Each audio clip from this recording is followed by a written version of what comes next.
Hey, good morning, sports fans. Louis Diamond live from our Las Vegas handicapping studios in Las Vegas, Nevada. And unfortunately, Brad Stein cannot be with us today due to some technical difficulties. So I will continue to host the show, Better Center Live, that you are now watching today. I'm joined with three great handicappers: Tony Gullidge, Chip Chirimbus, and Ross Benjamin. Good morning, gentlemen. Hey, good morning. Morning, Louis. Good morning. I trust you all had a nice, solid weekend. And before I get into how we did this weekend, let's get to the proverbial question. How or what did you learn yesterday? Chip, what do you got for us? Yeah. Well, I learned two things this weekend. One yesterday, one Saturday. Saturday, I learned that the University of Miami is still just a bunch of punks out there. And 11 penalties against Clemson, who dominated the game. We had Clemson as the best bet, Louis.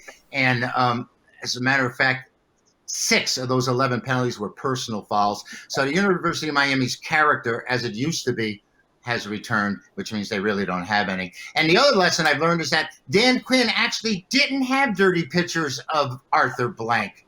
He ended up getting fired. I figured that was the only way he was keeping his job.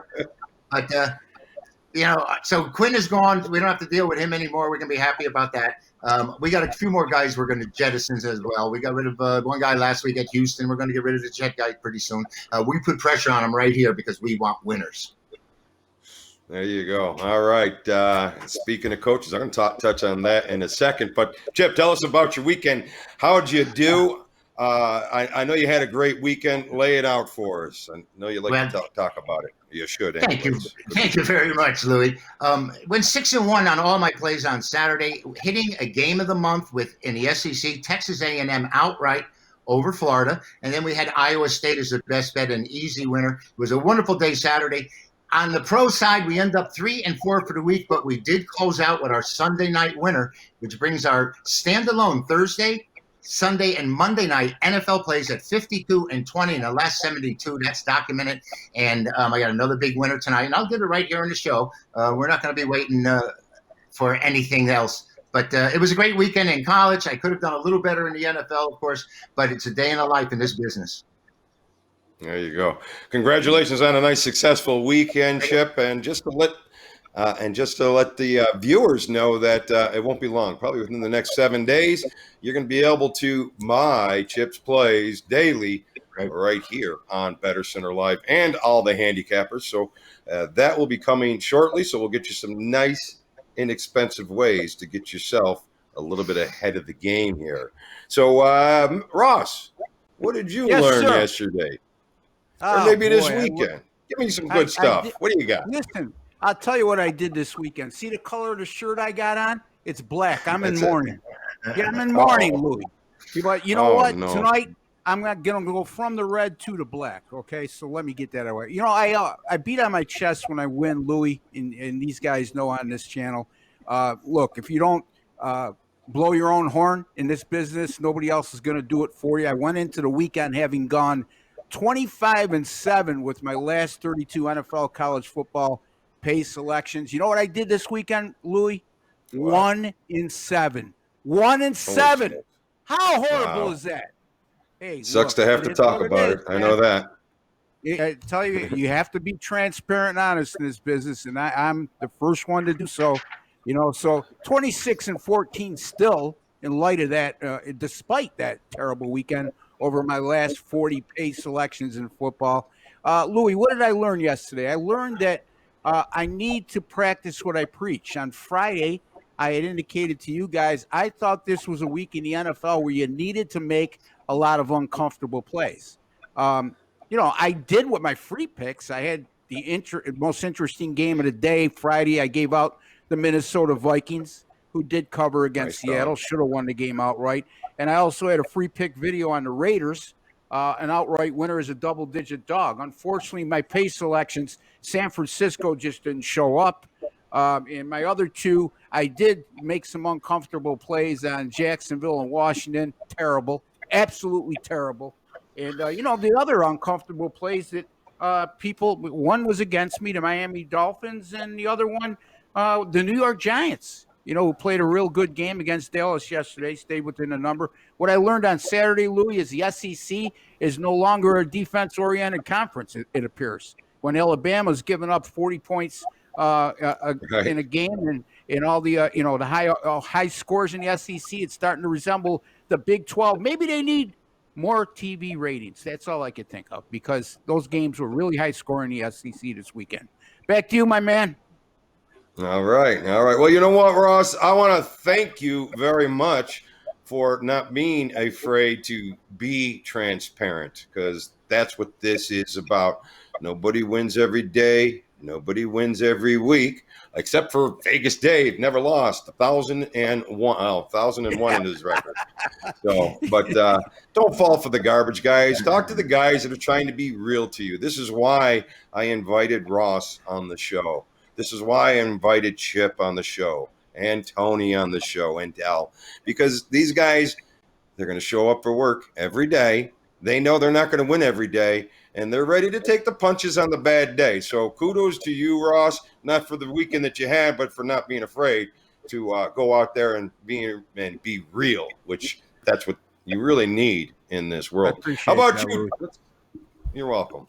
Tony Gullidge, what'd you learn this weekend? I learned that about a French toast chubby chick play. The chubby chick French toast play that cashed.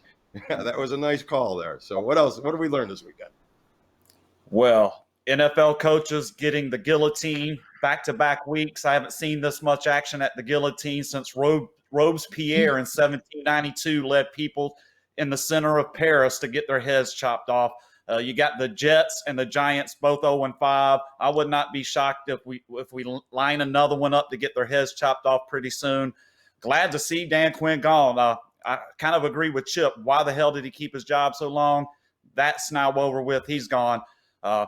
My clients, who I refer to as the inner circle, enjoyed a 3-0 best bet sweep yesterday with the Houston Texans getting their first win. Lakers in the NBA, as they completed their NBA Finals win with a 6-game series over Miami. And we also cashed with Tampa Bay in the MLB Game 1.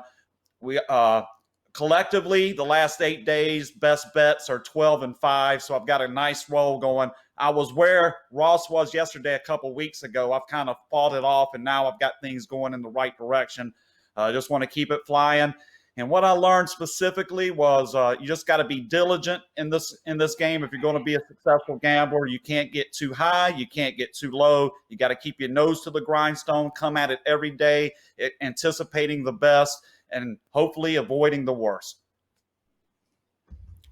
Absolutely agree with that, because not every day is going to be a home run. Not every winner is a home run. There's going to be a lot of strikes and a lot of balls. So, all right. What did I learn yesterday? I learned there's 3 coaches you really got to pay attention to in the NFL right now.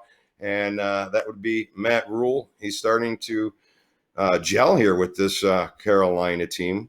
Not sure, the competition isn't that have been that stringent, but they're doing a great job.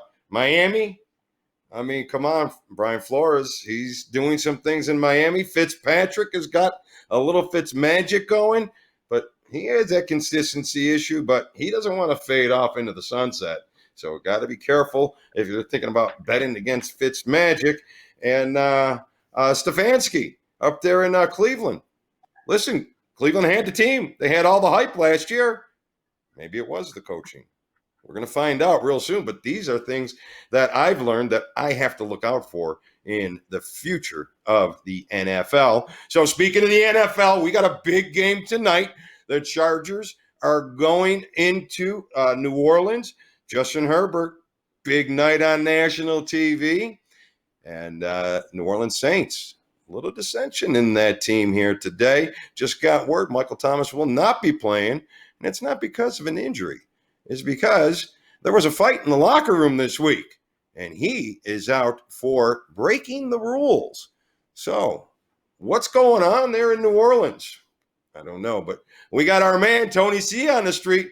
He's got an opinion for you. What do you got there, Tony? Out there, you're in LA today. What do we got? Hello again, everybody. Tony C here, your man on the street for Bettor Center. I am in the City of the Angels, Los Angeles, California, SoFi Stadium, as you can see in the background here, home of the Los Angeles Chargers, who on Monday night, tonight, they play the New Orleans Saints. But you're asking to yourself, what am I doing in the City of the Angels? Well, we're going to blame this one again on Hurricane or Tropical Storm Delta. So I got rerouted to the City of the Angels, and here we are at SoFi Stadium covering the 1-3 Los Angeles Chargers, who again are at the 2-2 New Orleans Saints. How are we looking on each side of the ball here? Chargers, well, they're a banged-up team. I mean, they're coming into this. They've got a slew of injuries. I mean, and they're still a good team on paper with those injuries, but they're on the road. The line is -8 New Orleans, over and under 50.5. I mean, how are you going to have to put this rookie quarterback, Justin Herbert? I mean, boy, did he look like a gem last week at home against Tampa Bay, Tom Brady and company. The kid looked awesome, but now he has to come into the dome here, Monday Night Football under the lights in a hostile environment. He's got a banged-up team. His running back, Austin Ekeler, is out now with the hamstring for about 4 to 5 weeks. The poor kid, I mean, is there any other bad news we could deliver to this rookie kid? The number 1 pick, sixth round overall for the Chargers. However, Anthony Lynn, head coach of the Chargers, did announce he is our quarterback moving forward. He likes what he's seen now in the first 4 weeks with this kid, and he likes what he's seen with him. He is their quarterback for the Chargers moving forward. No ifs, ands, or buts, no questions asked. So how about the Saints? Pretty heavy favorite at home. They're laying the chalk -8. Well, they just got on target last week at Detroit with the passing game. If you remember, in weeks 2 and 3 at the Raiders and against Green Bay, they didn't have much of a passing attack. So they got that. They've got that on target last week at Detroit, and I would think now they've gelled. This is week 5 now into the season. Nobody had any preseason. Maybe it took the Saints a little time to gel, and that's what I think happened last week. They finally got everything in gear at Detroit, got that passing game going, and I hate to say this, I see a cover tonight. Lay the chalk. I think that the Saints get to the money. I mean, this is just too hostile of an environment for a young kid like this, and the Chargers are banged up. They had a very minimal workout with a lot of their players. Bosa's one of them, light workout. Even the Saints have had light workouts with some of their players. These guys are banged up, so a little time to heal. They get that extra day with Monday Night Football tonight. And, with that, I'm going to throw it back to the crew at Bettor Center. Tell me what you think. I mean, 8's a lot to lay, but they are at home in the friendly confines of the New Orleans Superdome. You've got the Johnny-come-lately whippersnapper, the rookie, against Drew Brees. Again, a hostile environment. What do you think, everybody at Bettor Center? I'm going to throw it back to the studio. Tell me what you think. All right, Tony, I have to disagree a little bit with you here today. I'm actually in favor of this rookie getting his spotlight on national TV. This is what this kid dreamed of his whole life. And now he's going against big bad Drew Brees and the New Orleans Saints. I think the Saints, they got some dissension within that team. They're not, number one, they were a good home team, but they were never a great covering home team. They are a covering road team, the Saints. So now you've got no home field advantage in the NFL. And actually, it's almost probably reversed because these road teams, they just go in without thinking. They don't have to have that hostile environment when it's time to get the comeback. So, and that really motivates these players when they're on the field. So I think that has a great deal to do with these overs going this season. But that's my take on the game. I think there's a little money line play there with the shock of the world tonight. Ross, do you think anything like that with me? Or you're kind of on Tony's side here tonight? Yeah, I'm on Tony's side. With all due respect, Louis, you do make some valid points, though. There's no two ways about it. Look, Justin Herbert's looked pretty good as a rookie, right? Here's the thing.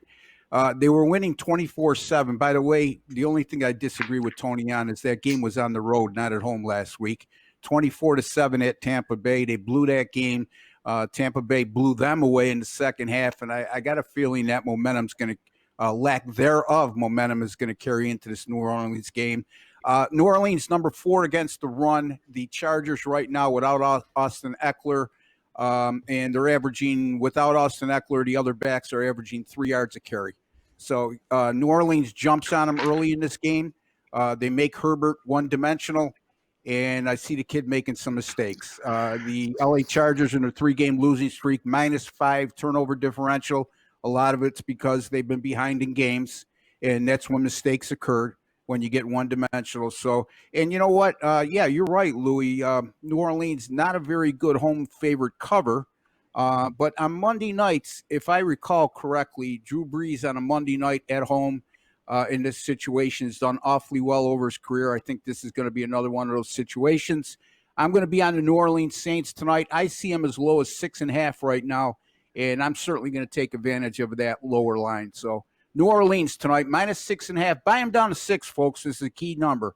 Anytime you get 6, 7, 13, 14, 3, and you're on the hook, buy it off the hook. I can live with a push. I can't live with losing by 0.5 point. Back to you, Louis. All right. Gonna face me head on. All right, so now I got 2 against me. What about you, Chip? You with me here today? Can I get some support? Louis, you know what they say, Louis? 3 strikes and you're out. Mr. Cosimano, he happened to say he hated having to lay the favorite here, and I'm sorry to have to tell you I'm like the favorite. I'm not sorry about it if I win. It doesn't bother me. Either side can win, and I think New Orleans might be the side because of one of the things that Ross had mentioned. They've already had their standalone game. They got beat by Green Bay at home. This Herbert has done really, really well. I mean, he came up against Brady. They lost the game on a backdoor cover. Well, Tampa Bay came from behind and won and covered that game. And he also put up a great fight against Pat Mahomes. So he's been up against some of the best so far. But now it's time for Drew Brees to give the youngster a lesson. I'm taking New Orleans tonight, Louis. Sorry about that, buddy, but that's why we call it gambling. Yeah. And you guys are going to say, damn, is it really gambling tomorrow? All right, well, let me see if I can get a little love. I'm going to go for the 4th strike here. So I'm going to cheat. Tony, is it 4 strikes on me or what? What do we got here today? Well, last week we had the Chargers. I got 7.5. And as I recall, it was their defense holding Tampa Bay to a field goal and like 2.5 minutes left in the game that made it 7. So I was able, instead of losing like the Chargers did, I was able just to grease into the spread. They blew the game. New Orleans at home. I hate to do it to you, Lou, but I'm going to play the Saints tonight. I got 6.5. I just think the Chargers have issues. I don't like the New Orleans defense. I will throw that out there. But I think in this spot against the rookie, they're going to be able to throw those blitz packages at him, keep him confused. The lack of a solid running game, I think, mentioned that Eckler's not expected to play. That's going to hurt. They're going to come after the kid. I think the kid's going to make some mistakes. And for me, I like New Orleans to get the cover tonight. Solid win. New Orleans is a team that usually has their difficulties right at the beginning of the season. And as the season continues on, they mount up these regular season wins. This looks like a perfect spot for them to get another. New Orleans -6.5 for me tonight. Hey, Louis, just go ahead, Ross. Just keep on digging. Go ahead. Yeah, no, I'm not trying to dig. I'm just trying to bring it to the viewers' attention. Michael Thomas not playing tonight. A big deal's been made out of that, rightfully so. When you look at the year he had a season ago, but he's missed the last 3 games, or it'll be the last 3 games. He played in the season opener, had 3 catches for 17 yards. So it's not like New Orleans has been playing without him. Having said that, 2-2 this year, not very impressive by New Orleans standards. So just keep that in mind. Sure. And as the Coos said over there in front of the wrong stadium again, he went to the wrong city again. No, but he was talking about how now I lost my damn train of thought. So I'm just going to move on from that. But I will say this from what I said earlier about the coaching and the new coaches. I named 3 of them. And the one guy I left out kind of purposely because I wanted to talk about him for a quick second was Anthony Lynn for the Chargers. Now, here's a gentleman that has had nothing to work with. Nothing. Nothing. And he's just hung around and hung around and hung around. So this is a big game for them. I believe he will have them at a higher level. Yes, they are bitten by an injury bug, the Chargers. All the things are going against them, except for the line move. Now they're going on now they're betting on the Chargers. But I got 3 pros right there telling me, 4 pros telling me how wrong I am. So we're going to find out here tonight in the NFL. So as I said, I will be the lone Charger here tonight as the rest of the handicappers are riding them Saints and hoping they come marching in. All right, now let's flip over to the baseball diamond where we have some baseball playoffs. And let's get to them real quick, and we'll get real quick with tomorrow night's NFL game. Houston, the underdog darlings of baseball, played Tampa. We didn't talk about it yesterday, but they lose yesterday. They get their first loss in the playoffs. Tampa opens up $1.90 favorite, and now it's down to $1.20. So Houston's getting a lot of love. The total's 8.5, but there are some 8s out there still, -20. Tony, what do you got on the baseball game tonight? Well, this Tampa-Houston series, I thought once Tampa got past the Yankees, I felt like it's almost a clear sailing for them to the World Series.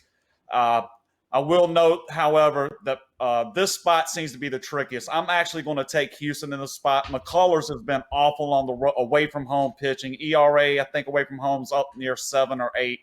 However, Morton, it doesn't seem like he's getting any better. It's just kind of smoothing out. So I'm basically going to take the underdog in a situation where I'm not comfortable with the favored pitcher. Morton, I see him having another one of these 4 or 5 inning starts where he gives up a couple runs.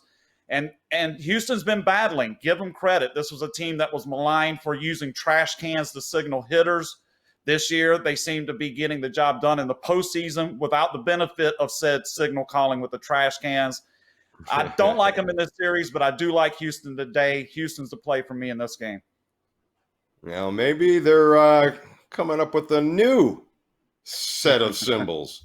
Signs and symbols rule the world, gentlemen. All right, Chip, anything on tonight's baseball between the Rays and the Astros? As a professional, as opposed to having a heart. I played against the Yankees with the Rays on Game 5, and I played on the Rays once again. Oh boy. Sorry. He did. He did. I did. Anyway, I did have the Rays again in Game 1, and I like the Rays again here. This is a 7-game series, so the urgency is not that you have to win Game 2 after you're down. We've seen before where teams have gone down to 0-2 and come back and won. I'm not saying that Houston's going to do that, but McCullers is going for Houston. He hasn't been the brightest star on their tree, shall we say. Whereas the pitcher for, Tampa Bay tonight, you got me confused here. Anyway, he's 3-0 in the postseason in the last 2 years. Morton, we're talking about. He's a Connecticut native, originally born in New Jersey, grew up in Connecticut. I'm going to take Morton. I think he's very effective during the playoffs. And Houston doesn't have anyone banging garbage cans. Maybe that's why they went 29-31 during the regular season this year. I am going to play the Tampa Bay Rays tonight. By the way, let me add this, Lou. With my last two wins, the last 21 megabuck plays, best bet plays in Major League Baseball, I'm 17-4. I closed the season with 10 straight wins and then a loss on the final day. Since then, we've gone an excellent 7-2. So I'm really happy about what's going on in baseball. Well, that's a smoke and run there, 17-4. Yeah. So I will be on that 17-4 train because I believe that you got the value here with Tampa Bay. And I didn't want to go against Houston until they just broke down yesterday. And now I believe they're just probably in the wrong matchup for them. So I think you got a lot of value with Tampa here at $1.20. What do you think, Ross? I agree with you guys. I like Tampa Bay as well. Tony does bring up a good point, even though he likes Houston. And it's not to condemn his pick. It's just that I thought there was an astute observation. McCullers, 5 starts at home this year, a 1.42 ERA. Everywhere else, he has a 7.33 ERA and a 171 WHIP in 6 starts. Terrible outing in his only playoff start this year against the Oakland A's, where he gave up 4 earned runs in 4 innings on 8 hits. And then Morton, I always look at playoff experience. Now, McCullers has some. A lot of it's in relief as well. But Morton has successful playoff history. Okay, so he was very good against the Yankees in his only postseason start this year. He had a lot of success as a member of, ironically, the Houston Astros during their runs to the World Series and winning some AL titles. And I'm going to go with the postseason success over the pitcher who's been marginal at best in McCullers. Based on the starting pitching matchup, I'm going to take a small lean here on the Tampa Bay Rays. All right, Tampa Bay getting some love from the Bettor Center crew, exception of Mr. Gullich. So now let's just get to the next game real quick. And now, if Atlanta has any shot to win, I got to believe that this is their one game with Fried on the mound going against Buehler. Buehler was open up at 145, down to 137 in a lot of spots. Total went from 8.5 down to 8. I'll go right back to you, Ross, while you're a little bit warm. What are you thinking on this game here tonight? Anything? Yeah, I'm going to look at the total in this game because, look, it's tough to fade the Dodgers at home. And I do agree with you, Louis. If Atlanta's going to win in a game in a series, it's imperative they win with Fried on the mound. This guy's gone 12-1 in his team starts this year. Hard to fade that as well. However, Buehler has been really, really good this year. His playoff outings have been short, 4 and 5 innings. But, he's got the notion to know that his bullpen is probably the best in all of baseball, although Tampa Bay will bring up an argument in that regard. And also the Braves bullpen has been very good. Louis, in 5 postseason games this year, the Atlanta Braves have shut out their opponents 4 times. Okay, not saying they're going to do that against the Dodgers tonight with that prolific lineup, but by the same token, I think there's a reason why this went from 8.5 to 8, and I'm going to go under 8 in this contest tonight. Under 8. All right. So the under is 3-0-1 on Fried's last 4 starts, and the under 6-1 in the 4th game of the series for the Dodgers. And when I'm trying to see if I got anything more for you. The over is 9-3 in LA, but they're really not in LA tonight. They're in Texas, so that really doesn't count.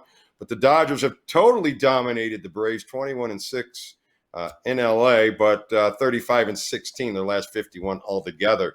Do you feel that's going to play at all tonight, Chip? When I first saw this game or the series coming up, I had no doubt I'd be on the Dodgers, and here I am. I took Atlanta in Game 1, not only because probably one of their best shots is, the pitcher they have on the mound and how well they play behind him. And by the way, I'd like to make another comment. I think if Atlanta wins this game, the Dodgers may be in deeper trouble than you realize, because the Atlanta Braves have a youngster, 21 years old, named Ian Anderson, who's come on the second half of the season. He's unhittable. This kid is tough. If you've ever had a bat in your hand, you don't want to be facing this guy. And that's why I think if Atlanta wins tonight, they'd be in really great shape. We know what kind of playoff history Kershaw has, though he's done well this time around. But I took a shot with Atlanta here. I used Tampa as my top play, but I took Atlanta with the price. They're a good offensive team, and they've got their what they think is their best on the mound right now. So I have the Braves. All right, we got a little Braves from Chip. We got some under from Ross, and what are we getting from Tony? You mentioned Ian Anderson, Chip. I'm wondering if somehow they named him after the flautist for Jethro Tull, who was also named Ian Anderson. And I'll tell you something, there was a winner. So with that in mind, with the girls with bad intent. With Max Fried on the mound, Atlanta has won every single game this guy has pitched away from home. His ERA away from home is 1.7. Dodgers Buehler, his ERA away from Dodger Stadium is 6.25. This is the chance for the Braves. This is an inner circle best bet play for me tonight, is to take the Braves and the juice. Atlanta for me, Game 1. I will note I do like the Dodgers for the series, but this, mathematically speaking, comparing the pitchers away from home, that's what I've been doing now. Instead of viewing home and away, I'm just looking at what they did away from their home stadium since all these games are neutral sites. And Fried has been a much better pitcher away from home than Buehler. So for me, it's almost a clear-cut choice here. Atlanta Braves take game 1 tonight. All right, so there you have it. It looks like Atlanta, and I'll agree with the Atlanta sides. I'll even agree with a little bit on the underside. So I think you guys are in the right mode. At least I believe so. Anyways, with the play here tonight. So let's talk a little. We got a football game tomorrow night. It's a pretty big one. So the Buffalo Bills are at the Tennessee Titans. Now this game is got a lot of ups and downs and twists and curves. It's been a roller coaster to get it off the ground, with the Titans having the COVID issue. Any Titan player that has COVID will not be in this game. The Bills technically have a -2 opener, and now it's up to 3.5. So the Bills are getting some of that steam. The total is 54 down to 53. Let's just get some early opinions on the game, and we'll get a little more detailed with it in tomorrow's show. But let's see what anybody has anything to say here. Ross? Thank you for calling the on Buffalo me Bills. first, because Well, it's the Buffalo game. It's the Bills. Chipper's going to go on and on with the Homer thing. Okay.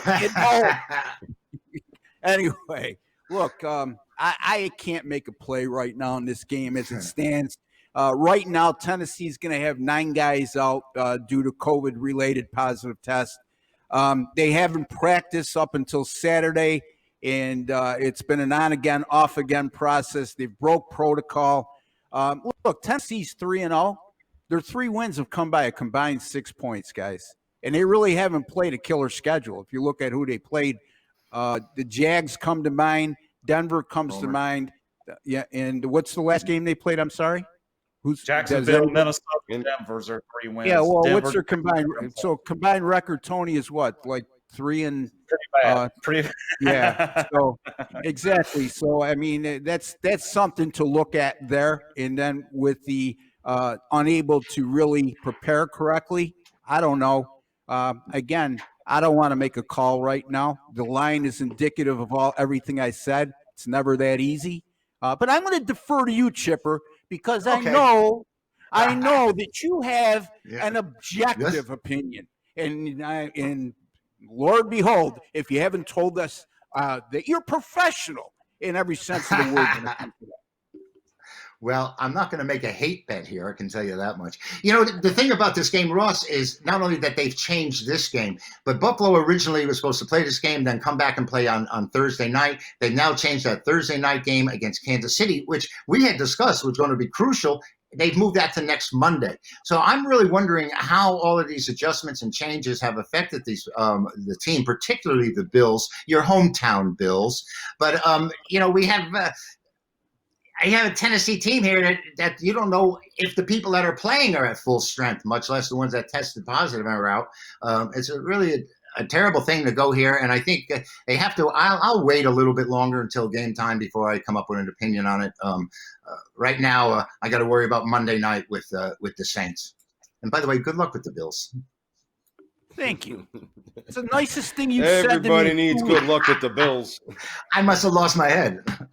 No kidding. You're unprofessional. How could you, wish me luck? I mean, that's non-objective. Back to you, Louie. I'm sorry. I even do when you have the opposite side. You know that. All right, gentlemen. Okay, so all right, so we're at the Bills and the Titans tomorrow night, and these guys are having a tough time making a commitment. I kind of feel fairly committed with what's going to happen tomorrow night, but before I do, what does Mr. Gullidge have? The Great White Capper. Yeah, this is that situation. You got 2 teams that haven't lost. Although we've mentioned Tennessee's schedule, and I don't believe they've covered any other games. I don't think they have. So you got that going. When I get 2 undefeated teams, I'm looking for weaknesses to probe here. And right off the top, I'm not going to make a play on this game today. I will wait till tomorrow. But right off the top, it appears Buffalo has the kind of team that I like, what I call a traveling team. That means I think they can take what they're doing and applicably put that in different locations. I don't think playing a road game is going to be a huge deal for Buffalo in this spot. Tennessee, 2 weeks since they played, you would think the extra time would be good, but with the chaos surrounding this franchise and their 20 people that have tested positive, the uncertainties of knowing if the facilities will be open, can you practice, who are you going to play, when are you going to play? Early lean for me here would be on Buffalo, just because I'm kind of going to backtrace the Tennessee's wins and view them archaeologically as not that great. And I like what I'm seeing from Buffalo right now, but I'm going to withhold judgment of a play until tomorrow. But the lean here is certainly on Buffalo. Hey, Tony, to Yes, your point, Buffalo's 8-2 straight up since last year in regular season away games. So another astute observation. Yeah, they travel well. What I like from what I'm seeing is their defense. They don't panic. You know, even in the game against the Rams where they completely folded in the second half, they still moxied up and with the help from the referees got the win. But they didn't fold. Usually when teams start coming loose on the road, it's over. They can't regather, refocus, and get the win. That impressed me. That Rams game from Buffalo really impressed me. I thought once they spit the bit, no chance that they would win. But Allen is looking better than I would have given him credit for. So moving forward, I'm going to view Buffalo in a different light as I'm handicapping their games. All right. I see this as an opportunity for the Buffalo Bills to really shine here this week. I think they travel very well, 8-2 against the spread on the road their last 12 games as well. So they've been traveling well. Probably the hottest quarterback in football right now, hitting 70%, 71% of his passes almost. So he's ridiculously on fire. And now I am from Buffalo, but I lost my homer a long time ago after them Super Bowls. I have no problem betting against them. But I think tomorrow is, the way to play them. They've already moved from 2 to 3.5, so you're probably already on a money line bet, or you're probably already on a teaser. I think it creeps up again tomorrow. I believe the over is probably going to be a decent play as well. And one of the main reasons being is Tennessee, maybe they've had time off, but what has their time off been? Getting pressured about COVID. So that's the only thing that's on their mind. They got COVID around them. Do I have COVID? Am I waiting it out? The league's all over them for breaking protocols. They're going to have their games canceled. They're going to have to forfeit. Too much of a distraction for the Titans. And I think it pays on the field tomorrow when the Buffalo Bills will probably hand the Titans. I think they're going to hand them a pretty good loss. So we'll see what happens here tomorrow. All right, that all being said, let's talk about today and the most interesting game of the day. Mr. Gullidge, what's interesting to you today?